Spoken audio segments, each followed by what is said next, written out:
when you come to Mumbai, you're talking about business. This is the city of business. And so the president spoke to about 400 people at the Oberoi and signed many business deals. And I'll follow up in a moment with some of those business deals which occurred. Talked with a lot of U.S. and India corporates. Fantastic thing. Here's one of the things that the president liked the most, and that was the event at the school for Diwali, and which was a fantastic experience for him. The president mentioned this event at the school. If you see, these photos aren't that good they're good on my screen. They're not that good on this screen. But he really enjoyed that, and he actually mentioned it again extemporaneously in a speech today. It was really exciting for the president to see the excitement of these children, the inventiveness. You can see in the corner here, the kids were explaining some of the technology and ideas they had to the president. When you think about India today, you think about new technology, and you think about the future. And so it was really great to see the president. The president really enjoyed interacting with Indian students like that. It was just a great, precious experience.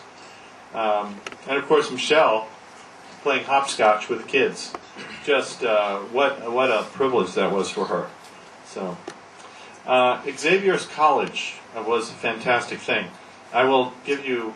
I want to be honest and admit that it was hotter than blazes that day. The president, we were all sitting out there. The president doesn't sweat for some reason. We all noticed that too. But Michelle Obama, myself, the ambassador, were sitting there. It was a very hot day. But it was a great day.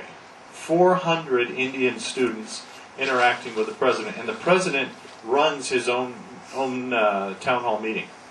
There was no one except Michelle to introduce him. And but he then selected the students to talk. There was no pre-planned anything. I suspect perhaps on the university side they were probably preparing students for the questions, but the president himself didn't know any of that. He just pointed a name, and that person asked the question, and he loves doing that.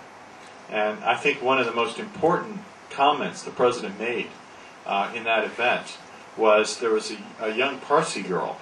I don't know how many people saw that event. You might recall, there was a young Parsi girl who asked the president about Pakistan. Yes. Miss Irani. Oh, was it Irani? Her name was Miss Irani. Yeah, okay.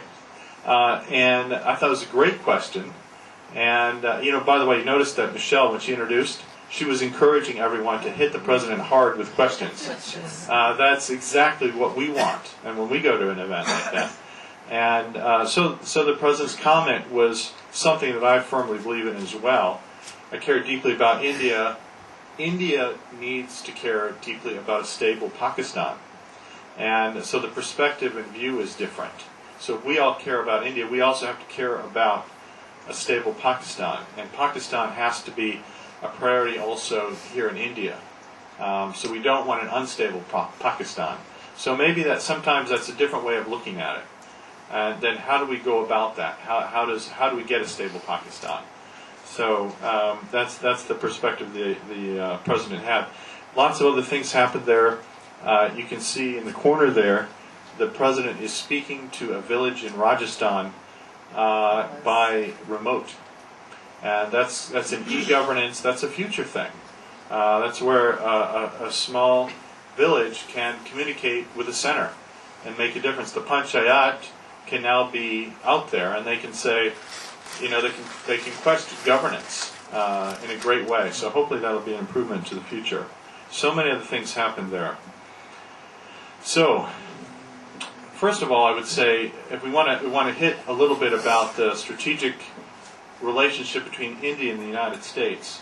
I think one of the most important things, which I opened with, is that the United States and India share strategic values in this world.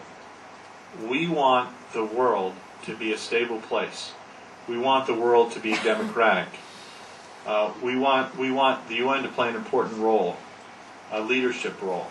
And so we have come together recognizing that.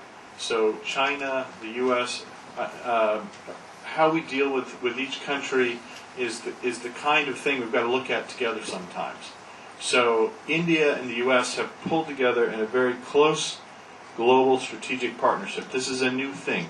So I should warn you, these slides are slightly different than something I saw earlier. So, but they're close.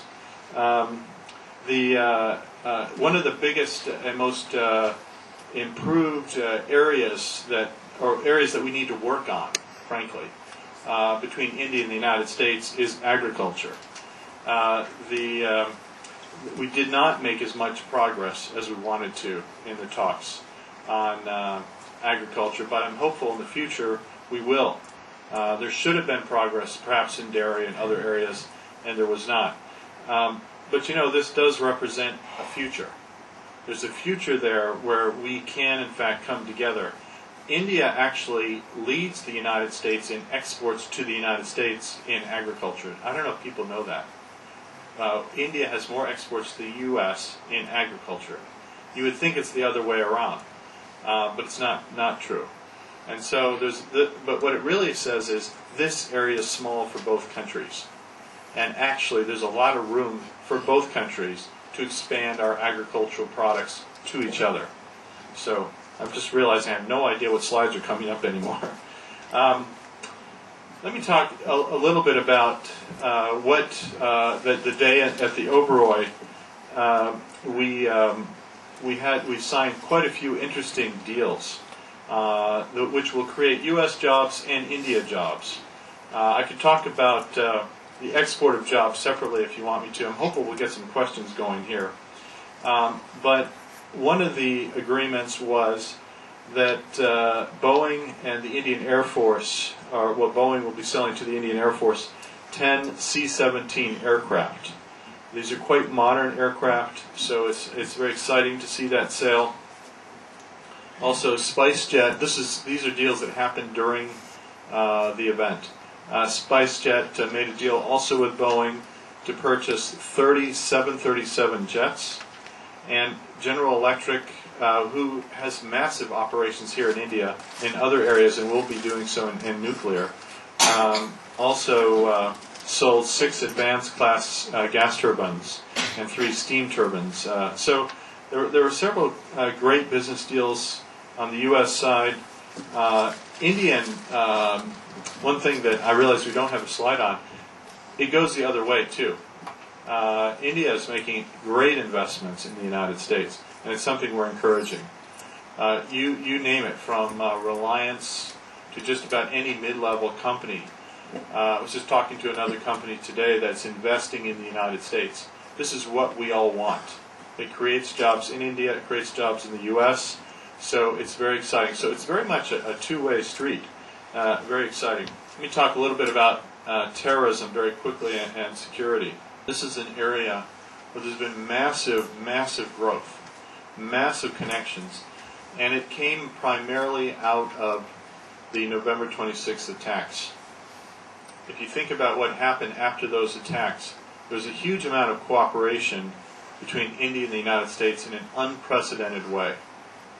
We had a U.S. FBI agent testify in a court of law in India 5 years ago, can you imagine that ever happening? It never happened before. So there's a huge amount of collaboration and cooperation that's going on that never happened before. That's very exciting, and you're going to see a lot more of that. You're seeing that in Afghanistan. India is a partner in Afghanistan. We talked about Pakistan, Afghanistan. I'm going to go there actually next summer for a year. We need a stable Afghanistan in this part of the world. And it's not going to happen without the help of India. We need India to help us stabilize Afghanistan. So all of these kinds of areas are areas which we're going to cooperate on. This lays out some more specifically, like protecting the international financial system and combating financing of terrorism, that sort of thing. It's a big issue here in India that many of you probably are aware of. Capacity building and law enforcement, that sort of thing. So lots that's going to happen there and will happen there.